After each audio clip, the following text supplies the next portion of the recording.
You know, I feel like it wasn't all that long ago that would mock Omega for the amount of Speedmasters that they'd launched. It felt like they're launching Speedmasters all the time. I don't feel like they've done one for a while. They have just launched a new Speedmaster, kind of new. The big thing about this Speedmaster is the crystal.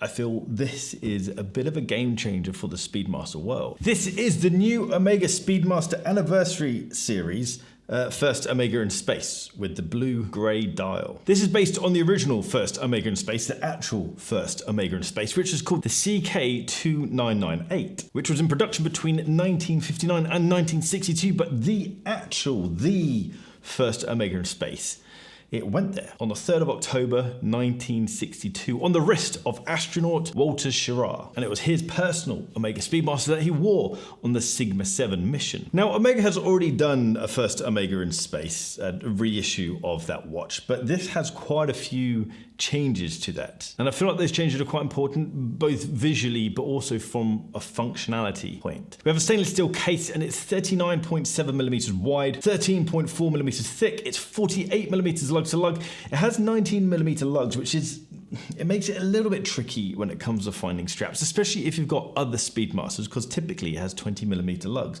But the straps that we sell over at barkandjack.com go from 18 millimeters up to 22 millimeters, and we have some stunning straps in 19 millimeters, and the Speedmaster looks absolutely killer on one of our straps. Jump over to barkandjack.com and check out the straps that we have over there. Let's get back to the specs. The glass on this thing is Sapphire Crystal. I'm going to touch on that in a second because there's a bit of an Easter egg around this crystal. The dial is what Omega are calling a blue-grey dial, and this has 50 meters of water resistance. The movement inside is the standard Speedmaster movement, but when you say standard, the Speedmaster movement is phenomenal. This is the Omega Calibre 3861. It's a manual-wide movement with 50 hours of power reserve, but this is META certified, which means the movement's been through so many tests to do with magnetism, heat, and shock. In short, this is just a killer movement. This costs quite a bit more than your standard Speedmaster Professional with the Hess Light, but it costs a little bit less than the Sapphire Sandwich. This costs £7,400 on a bracelet. Now, I've got quite a few talking points around this thing because there's a few little bits and pieces to point out with it. One, the overall idea of this watch is it's a vintage inspired watch because it isn't a true reissue. It's got lots of little things that touch back to the original First Omega in Space, but it's all been manufactured to current standards, which are obviously much higher than the original. First of all, we have this dial which has this really dark black blue color to it, and it has these beautifully very deep stepped subdials. I absolutely love any Speedmaster with stepped subdials. We of course have this Fotina, and I know people are conflicted around the idea of Fotina. Yes, it's injecting character into the watch, but I kind of feel like when you're doing a reissue or something that has a heavy nod to vintage, this is kind of what you're after. The hue of the Fotina works perfectly with the hue of the dial, this yellow orangey with this blue-grey dial. In some instances, yes, Fotina doesn't always work, but I feel like here it looks great. The bracelet is based on the vintage bracelet with these flat links, and it also tapers, which I'm a big fan of a tapered bracelet. Other vintage nods are the alpha hands. We've also got the dot over 90, and the logo on the dial is actually the vintage Omega logo. One thing that really pushes this to being a vintage looking watch is the fact it doesn't have any crown guards or pusher guards on the case. That on the current Speedmaster really increases the presence of the watch. Remove these guards from the edge of the case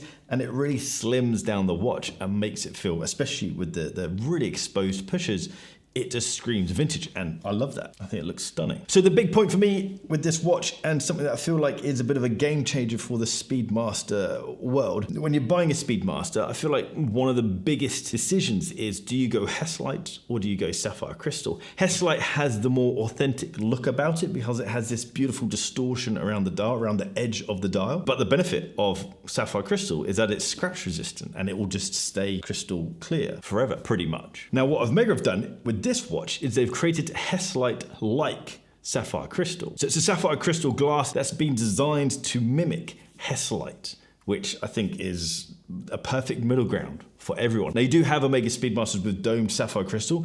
It's a subtle dome, and it's kind of more of a boxed dome. This is a heavily domed sapphire crystal, so you do get that beautiful distortion around the outside of the dial. And the price isn't terrible. I do feel like, oh no, the price is a lot of money, £7,400. In my head, a Speedmaster is kind of a £3,000, £4,000, £5,000 watch. And so £7,500 for a Speedmaster does feel like a lot of money. But when you compare it to what all other brands are doing, everyone is pushing their prices up. So I guess it is okay. This isn't going to be a limited edition. This is just going to be a standard run, but there shouldn't be any limitations on supply. Guys, drop a comment down below and let me know what you think of this new Speedmaster, and let me know if I've missed any Speedmaster releases, because it does feel like it's been a while since they've done an update.